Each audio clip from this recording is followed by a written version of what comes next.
Excise मामले में सिसोदिया को फटकार, जमानत देने से कोर्ट ने किया इनकार।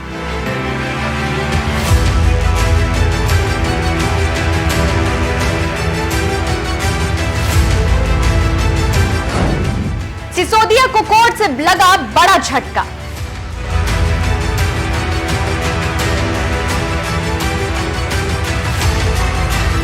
जमानत का मामला फिर से अटका।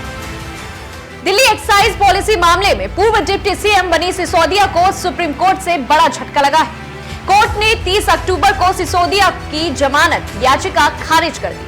अपनी गिरफ्तारी को चुनौती देते हुए वे सुप्रीम कोर्ट पहुंचे थे और कोर्ट ने 17 अक्टूबर को सुनवाई पूरी होने के बाद फैसला सुरक्षित रख लिया था। अब सुप्रीम कोर्ट ने अपने आदेश में कहा कि इस केस में 338 करोड़ रुपए के लेन देन को लेकर कई ऐसे पहलू हैं जो संदिग्ध साबित होते हैं, इसीलिए उनकी याचिका खारिज की जाती है। बता दें कि सिसोदिया पिछले 8 महीने से जेल में बंद है और इसी साल 26 फरवरी को सीबीआई ने लंबी पूछताछ के बाद उन्हें गिरफ्तार किया था। ये गिरफ्तारी दिल्ली में नई एक्साइज पॉलिसी को लागू करने में हुए कथित घोटाले को लेकर हुई थी। बाद में उन्हें प्रवर्तन निदेशालय ने गिरफ्तार किया था। इस मामले में मनी लॉन्ड्रिंग के आरोपों की जांच ईडी कर रही है।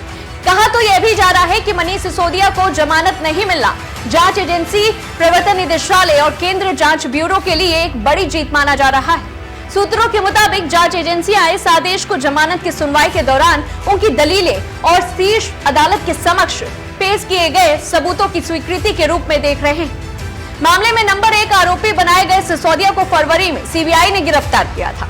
सिसोदिया पर इस मामले में सबूत नष्ट करने और अन्य आरोपियों के साथ मिलकर कुछ शराब कारोबारियों के लिए मौद्रिक लाभ के बदले में एक नीति लागू करने की साजिश रचने के आरोप है। और इसके बाद ईडी ने मार्च में मनी लॉन्ड्रिंग के आरोप में सिसोदिया को गिरफ्तार कर लिया था।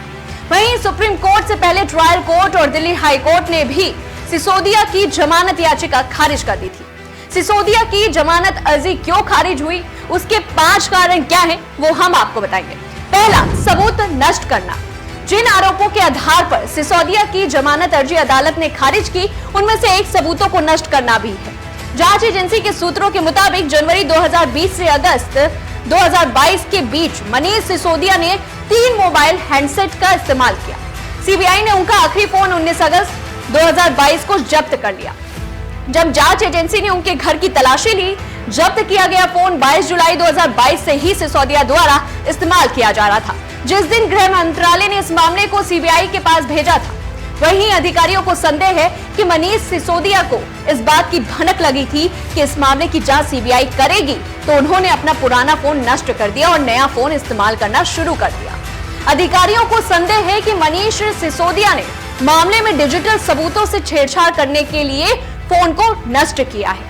वहीं प्रवर्तन निदेशालय ने अपने पहले आरोप पत्र में आरोप लगाया था कि अपराध की अवधि के दौरान सिसोदिया ने 1 दर्जन से अधिक मोबाइल फोन का इस्तेमाल किया और उनसे डिजिटल सबूत नष्ट कर दिए थे। दूसरा, 338 करोड़ का लेन देन साबित। यानी कि सुप्रीम कोर्ट ने माना कि जांच एजेंसियों ने 338 करोड़ रुपए के लेन देन को अस्थायी रूप से साबित किया है। यह मनीष सिसोदिया के लिए एक बड़ा झटका है, क्योंकि आम आदमी पार्टी दावा कर रही थी कि इस मामले में पैसे का कोई लेन देन नहीं हुआ है। तीसरी बात, सिसोदिया की ताकतवर स्थिति। एजेंसियों ने अदालत के समक्ष यह भी तर्क दिया था कि दिल्ली के पूर्व डिप्टी सीएम मनीष सिसोदिया शराब नीति मामले में गवाहों को धमका सकते हैं। एजेंसियों ने कहा कि अगर उन्हें जमानत पर रिहा किया गया तो वो गवाहों को प्रभावित कर सकते हैं, तो फिर मुकरने का प्रयास करेंगे। चौथा पॉइंट, आरोपियों से संबंध। इस मामले में अन्य मुख्य आरोपियों के साथ मनीष सिसोदिया का कथित जुड़ाव भी उनके खिलाफ गया है। सरकारी गवाह बने आरोपी दिनेश अरोड़ा ने एजेंसियों को दिए अपने बयान में आरोप लगाया था कि वे जब आबकारी मंत्री थे तब उनकी मुलाकात जो थी मनीष सिसोदिया से हुई थी। अरोड़ा मनीष सिसोदिया के अलावा आप सांसद संजय सिंह सहित मामले के कुछ अन्य आरोपियों को भी जानते थे।